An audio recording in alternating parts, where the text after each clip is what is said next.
नमस्कार, जय हिंद। मैं राहुल रजक, आप देख रहे हैं सागर समाचार टीवी। तो इस चुनावी रण में हम लोग आ चुके हैं खुरई विधानसभा में।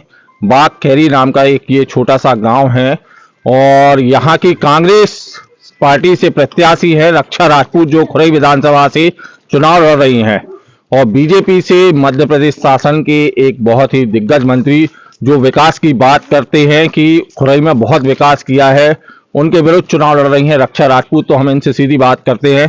रक्षा जी, आपका स्वागत है। नमस्ते भैया। तो आपको इस बार पार्टी ने मौका दिया है, आप युवा भी हैं, युवा नेत्री हैं।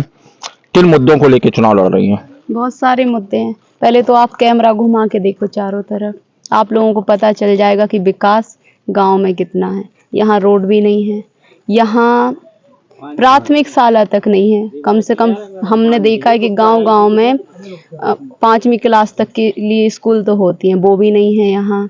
यहाँ पानी की व्यवस्था भी नहीं है। तो आप समझ लो कि बेसिक ज़रूरत तो यही है, कुछ भी नहीं है। तो यही सारे मुद्दे हैं। बीजेपी से जो प्रत्याशी हैं भूपेंद्र जी, मंत्री रहे हैं, और वो हमेशा विकास की बात करते हैं कि आज खुरई का नाम उन्होंने देश विदेश में भी फैला दिया है। क्या कहेंगे आप? विकास की बात तो मैं भी करती हूँ कि अगर कांग्रेस की गवर्नमेंट आती है और मैं कुछ बनती हूँ तो विकास करूँगी, लेकिन विकास गांव से शहर का होना चाहिए। शहर में तो वैसे आपने देखा ही है कि डेवलपमेंट होता है, लेकिन गांव में विकास नहीं हो पा रहा है। जो बेसिक ज़रूरत, अच्छा पानी होना चाहिए, शिक्षा की अच्छी व्यवस्थाएं होना चाहिए, स्वास्थ्य सेवाएं होना चाहिए, आज ये होता है। रोजगार तो बिल्कुल भी नहीं है, खुरई विधानसभा ही में नहीं है रोजगार। तो ये भी बात करो उनसे कि रोजगार, अगर जब मध्य प्रदेश शासन के मंत्री थे तो रोजगार पर ध्यान क्यों नहीं दिया? लोग यहाँ से पलायन भोपाल, इंदौर और बाहर कर रहे हैं। तो ये भी बहुत बड़े मुद्दे हैं। महिलाएं भी परेशान हैं। आपने देखा होगा बेरोजगारी और महंगाई दोनों इतनी ज़्यादा हैं कि आज माँ बाप अपने बच्चों को पढ़ाते हैं कि वो कुछ करके घर पे लेके आएंगे, लेकिन जब जॉब ही नहीं निकल रही हैं, घोटाले पे घोटाले हो रहे हैं। महंगाई इतनी ज़्यादा है कि घर का खर्च चलाना भी मुश्किल हो रहा है। दिन भर लोग मेहनत करते हैं और मेहनत करने के बाद जब घर पे आते हैं तो उनकी छोटी छोटी खाने की चीज़ों की पूर्ति भी नहीं कर पाते। तो बहुत सारे मुद्दे हैं। आप युवा हैं, नेत्री भी हैं, तो युवाओं और महिलाओं के लिए अगर आपको खुरई विधानसभा के लोगों का आशीर्वाद मिलता है और आप बैठती हैं उस जगह पे, तो क्या आपकी योजनाएं हैं युवाओं को लेकर?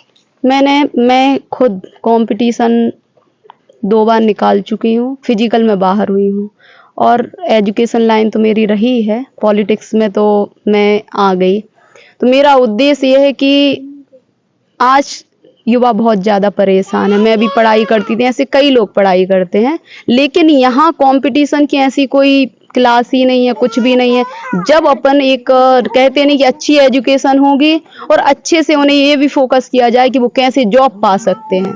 तो मेरा फोकस ये रहेगा कि हर परिवार में लोगों को रोजगार मिले, उस पर फोकस करूँ। कमलनाथ जी ने 2 लाख सरकारी जॉब का बोला है कि मैं दूंगा, और 1 लाख मैं प्राइवेट लोगों के लिए करूंगा। तो ये तो मुद्दे रहेंगे, लेकिन छोटी छोटे जो समूह होते हैं, आपने देखा होगा, समूह के द्वारा मैं महिलाओं को जोड़ूंगी। कुटीर उद्योग होते हैं, छोटे छोटे अगर लग जाएं, और कमलनाथ जी ने तो बोला है कि मैं बुंदेलखंड में ऐसे ही कोई फैक्ट्री या कुछ करूंगा कि जिससे यहाँ लोग रोजगार मिले और अच्छा काम हो। और महिलाओं के लिए?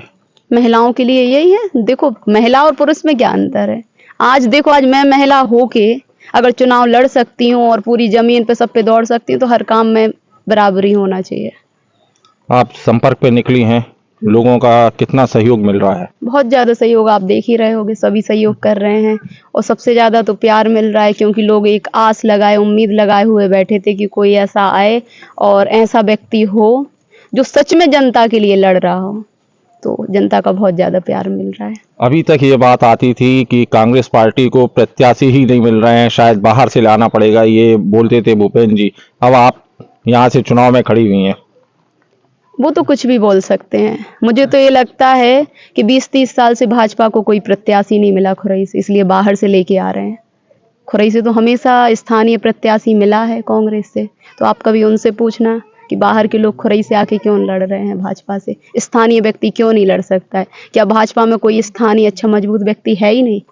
तो ये बहुत सारे मुद्दे, वो तो कुछ भी बोलेंगे।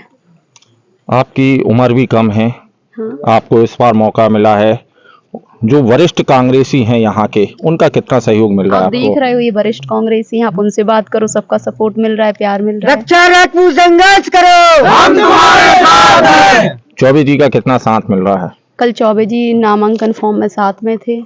मालथौन में भी जब मैंने शुरुआत की थी तो अमझरा सरकार और किले की काली से उसमें भी, और मालथौन में भी उन्होंने पूरा मालथौन में भी घूमे थे, खुरई में भी उन्होंने पूरा बाजार, आपने देखा होगा कि नामांकन के समय में साथ में रहे हैं। अभी कमलनाथ जी की सभा बन रही है 2 तारीख को, इसलिए वो उसकी तैयारी में, क्योंकि मैनेजमेंट और सारी तैयारी वो ही देख रहे हैं। मैं तो सिर्फ गांव-गांव जा रही हूँ, काम कर रही हूँ। अपनी जीत को लेकर कितने आश्वस्त हैं? मेरी जीत क्या, ये तो जनता की जीत है और जनता जिताएगी। मैं बिल्कुल समझती हूँ कि जनता लड़ रही है, सब मिलके लड़ रहे हैं। तो ये थी रक्षा राजपूत जी, जो मध्य प्रदेश शासन के एक बहुत ही दिग्गज मंत्री थे, भूपेंद्र सिंह है, उनके खिलाफ चुनाव लड़ रही हैं खुरई विधानसभा से, और जिनका कहना है कि चुनाव में नहीं, खुरई की जनता लड़ रही है। अब देखना होगा 17 तारीख को वोटिंग होनी है, जनता किसे आशीर्वाद देती है, किसका किस सहयोग मिलता है,